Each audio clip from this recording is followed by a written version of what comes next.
Hello दोस्तों, आप सुन रहे हैं कथा कुंज एफएम और मैं हूं आपके दोस्त कंचन श्रीवास्तव। आज मैं कहानी के खजाने से लेकर आई हूं प्यारी सी रचना संस्कारों की पाठशाला। अम्मा के हाथों की चुपड़ी हुई नमक तेल रोटी खाने का अपना ही मजा है। माना मेरे साथ वाले सहपाठी कोई आलू की भुजिया लाते हैं तो कोई पनीर मशरूम, पर मुझे लालच बिल्कुल नहीं आती, क्योंकि इनकी ये सब्जी नौकर या नौकरानी बनाते हैं और मेरी माँ बनाती है। अब आप खुद ही समझ जाइए कि जो स्वाद और ममता का एहसास इसमें है वो उसमें कहाँ।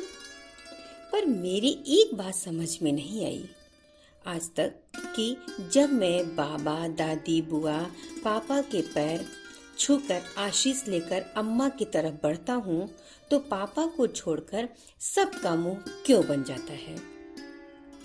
अब विद्यालय जाने की ऐसी देरी होती रहती है कि मैं चाह कर भी रोज दादी, बुआ और पापा से नहीं पूछ पाता, और जब शाम को लौटता हूँ तो भूल जाता हूँ।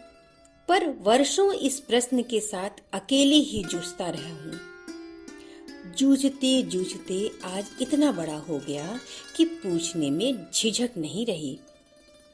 पहले तो डरता भी था कि कहीं पिट ना जाऊं। फिर एक सुकून ये रहता था कि पापा नाक भौं नहीं सिकोड़ते, पर शायद वो डर उम्र और वक्त के साथ खत्म हो गया। हाँ, खत्म हो गया। मैं देखता माँ दिन भर खटती, सुबह से शाम तक घर के काम से लेकर बाहर गाय गोरू सब करती और चुप भी रहती। मैंने कभी किसी से झगड़ते हुए उसे नहीं देखा। शायद यही संकोची स्वभाव मेरा भी है। तभी तो वर्षों लग गए हमें इस अंतर्द्वंद से निकलते हुए कि ऐसा क्यों होता है। और आज तो हद ही हो गई। हाँ, हद।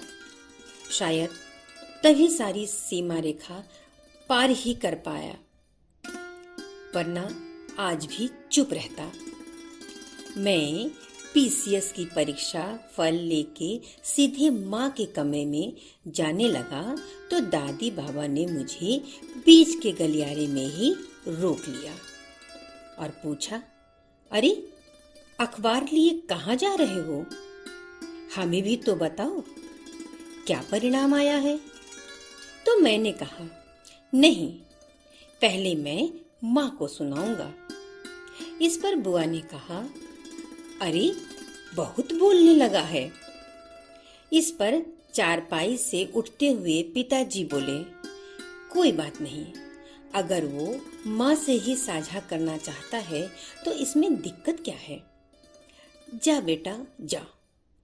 मैं सीधे उसके पास गया और उसके पैर छू के आशीर्वाद लिया और कहा, माँ, तुम्हारा बेटा अधिकारी बन गया। तो माँ ने गले से लगाते हुए कहा, जीता रह मेरा बच्चा, पर मुझसे पहले अपने दादी, बाबा और पापा के पैर छू लो। मुझसे भी बड़े हैं।